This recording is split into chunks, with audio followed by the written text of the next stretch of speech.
I'm gonna try to speak, my goal is 15 minutes.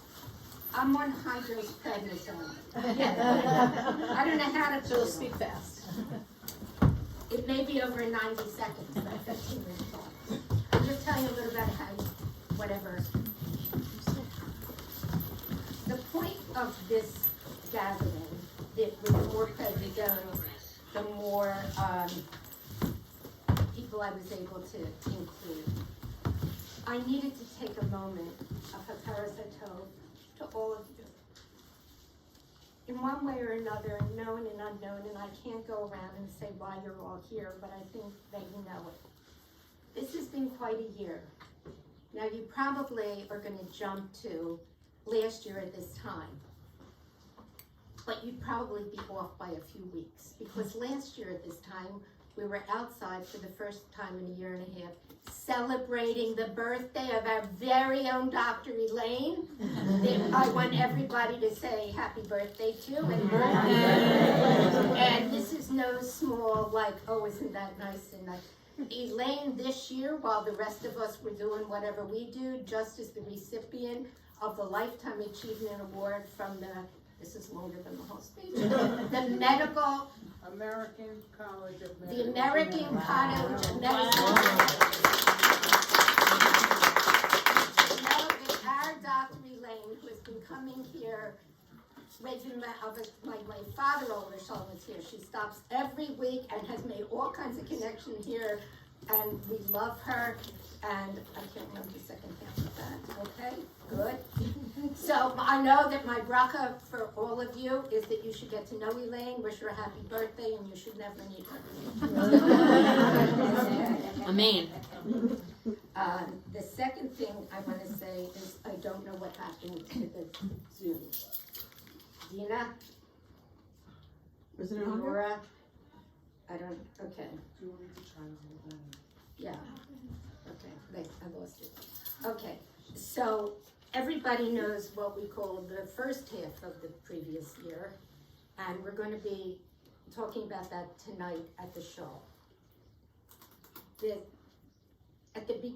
Like around maybe by the fall, I was like on this spiritual journey, and I thought, I can paint my way through this, you know, and I just didn't even know how to begin to start a new chapter of my life, and of the books I write, but mostly of my life. And so I painted a painting that's in the back room, and I welcome you all to see it. And I described the dark line in the middle, and how as I added the colors and got to the light blue, like of Shemayim, and the white above, that I said it was my way of saying that even from the depths of what feels like you're never going to get out of this, it's up to us to find the light. And that when we find that light, we can live through whatever that is. And I shared it with a friend who I learned with in Shavisi with Yehudis, with Zahava Farman, who also likes the painting. Some of you know Zahava. And she called with her interpretation. She said, can I add mine? I said, of course, that's what the paintings are about. And she talked about the purple, which is Argamon, which I'll get to in a second. You can see it in front of you, what I do, you know. Argamon is purple, and it's a spiritual color. And she went on to describe it, and then she ended it by saying, and my bracha for you is that you should feel the angels holding you tightly. Now that's the kind of bracha that I like take to heart. So of course I first went out to get more purple. Then I added my mother's purple necklace that I remembered she had. I'm not like, you know, green, I don't do purple. Then I decided, well, I think I know what I'll do. I'll make a purple blanket and I'll put it around me. And then I'm like, not feeling the angels, you know, and then I'm like, you know, maybe I should say B'Shem Hashem that we say every night, and then I start looking at my left hand and my right hand, and I'm like going like this, like maybe it's a yoga pose, you know, like I can do this, I'm going to, what does it mean to feel the angels tightly? And it's like my gyroscope, and I imagine these paintings with veils of color, and, you know, I could have gone off. But then I kept getting sicker, and I didn't know what was wrong, and I don't know how many of you in this room actually know, but then you know, then I got COVID, and so that it looked like all these crazy symptoms must be in that category of after COVID. Like, I couldn't breathe. And I took all these medications, and I couldn't breathe, and then I couldn't walk, and then I couldn't squeeze my hands, and I couldn't hold the paintbrush. But even when I couldn't even describe my symptoms, the best way I could describe it to myself was, look at all these crazy things that people are doing to take care of me. People were coming, many of you here, not just with an act of kindness, but like an elevated act of kindness. That you didn't just invite me, you came to get me. Like, I'll pick you up, I'll take you home. Then I couldn't go, and the people would bring me food, and then the more they saw me, the more they wanted to do for me. Or like bring me coffee and then open it for me, you know. And I said, God, how do they all know that I can't do anything? And then for weeks, whose blue bag is this?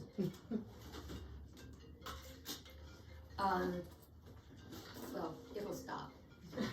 This is nothing compared to everything else. Anyway, I kept getting weaker, and if you didn't hear from me, like some of you know, it looked like I wasn't contacting anybody. I said, I can't text and I can't talk.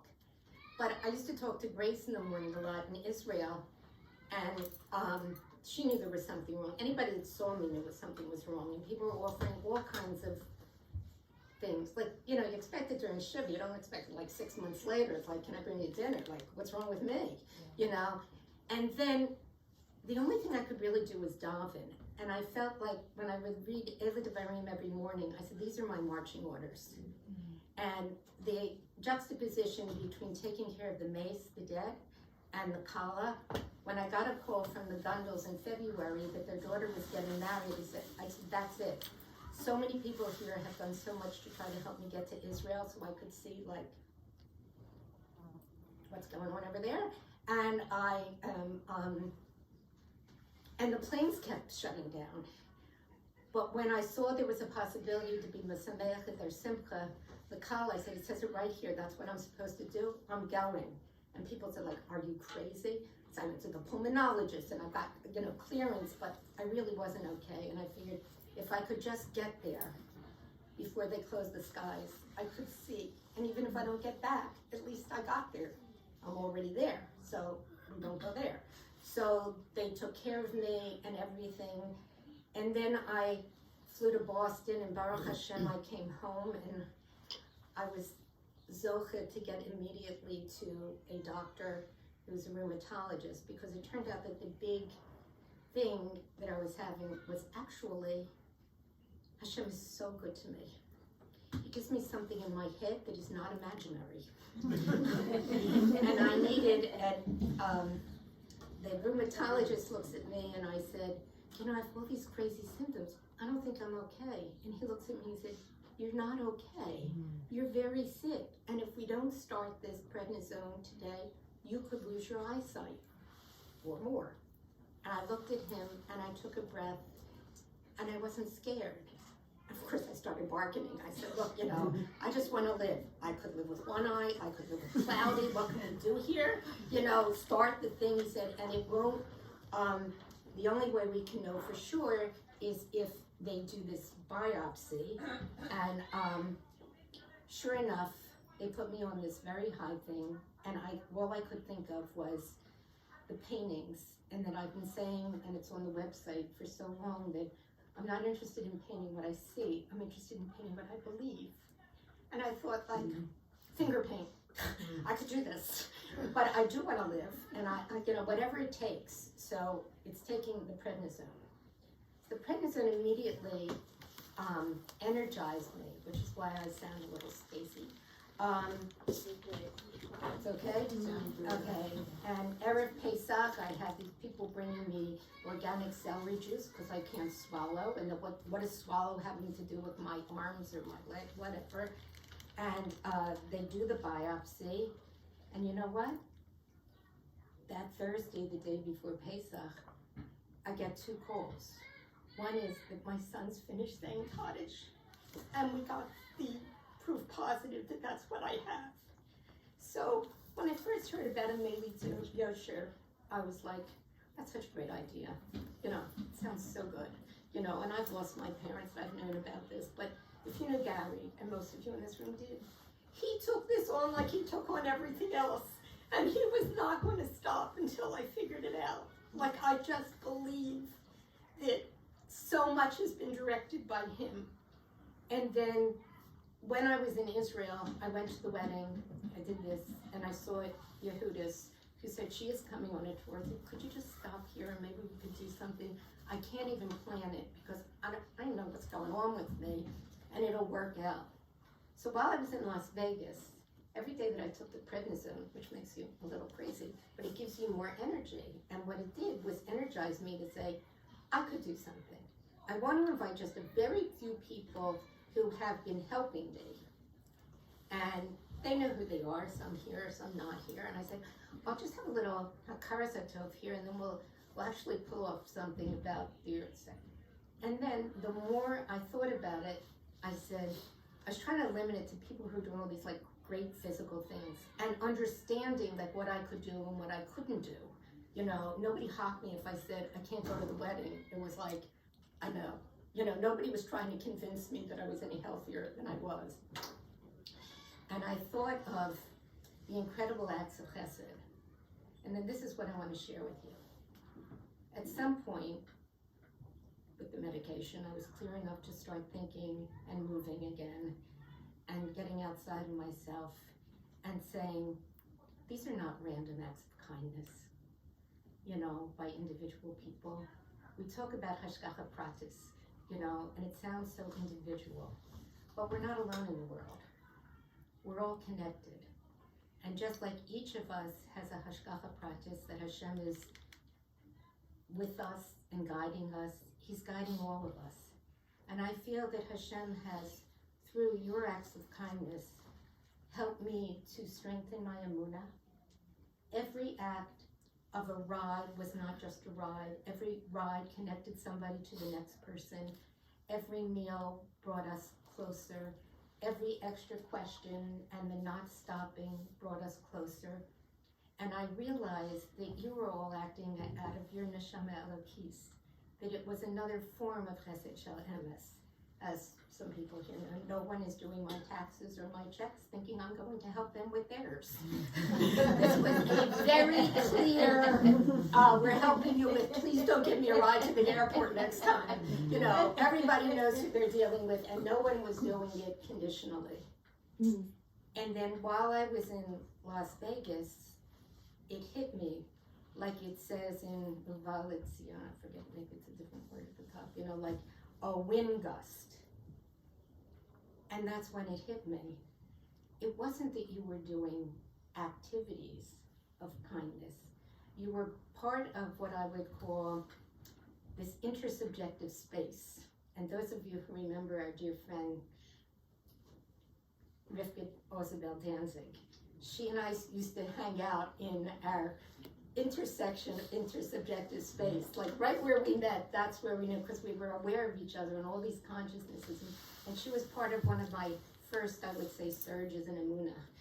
And now I've had another one, so all of my young sprouts, you can surge again in your 70s, and babies, you can keep surging in your emunah. Because my emunah grew because of all of you. And I realized, like, it never occurred to me, because I was looking at the physical, that I was feeling the angels holding me tight, because you are those angels. And I'm so grateful to you. And I felt it in a real way that makes the emunah real. And I understand things differently, that if I had stood here a year ago, I wouldn't. And any attempt to think that there was a spiritual world and a physical world that have any, I don't want to say daylight in between, but it's all one, and I know it's one. And, you know, when we say Ma'arav Hashem, you know, I'm in the clouds, like how great is the world that Hashem made, and look at the beauty. But we also say Asher Yatzar Tzadam B'Chachma, that our bodies are created with Hashem. And it was as though Hashem was saying to me, this is like, let's mess around, I needed like a direct hit. Listen, young lady, he's in the neshama, you're the goof. Kol zman shaneshama bir kibi, As long as I'm alive and my neshama is within me, pay attention to your body. It's all one. And that Hashem was saying, because it was Pesach, I'm like, V'damaya chayi. Like, it's in my blood. Young lady, keep looking till you find it. And when I found it, I realized the power of knowing that it is Hashem that is the healer of broken hearts. Because he healed mine. And you can't fake it. And I know that Hashem is closer than I ever thought in my life, because with the Emunah, you see the difference. When we got married, and brace yourself, I did speak under the chuppah, and I said, "Mira, speak Lilom to Gary," and I always thought it came from the siddur. You know, I betrothed you unto me forever. And then I got to say it in the ICU. And I know it wasn't like, did he hear me? Is he sleeping? Of course he heard me, because like everything else, I tried to say the pasuk and I messed up the words. And he very gently unscrambled them for me. And he said, no, it goes this way. And I said, okay. But it was the learning this year, in this half of the year, that I was privileged to learn with Yehudis, the Navi Hosea. And that those words, which I always thought were more akin to like, oh, here's another like Shir Hashirim allegory, it's a love thing, it's like a marriage thing, it's perfect under the chuppah. It didn't even occur to me to say, where is this from?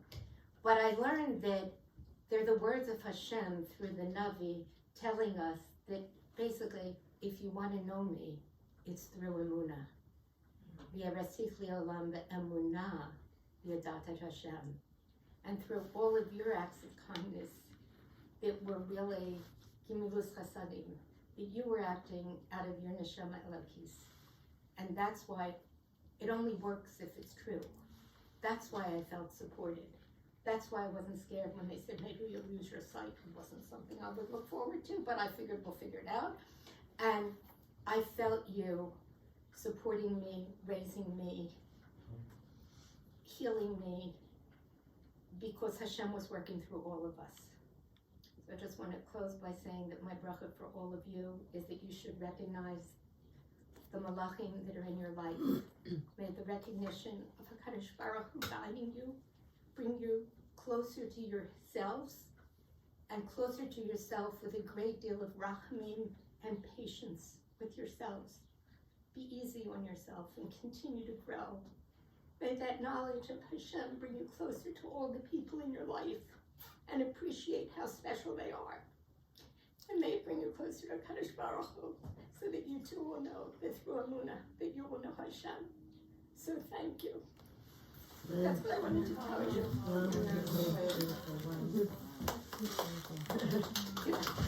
you.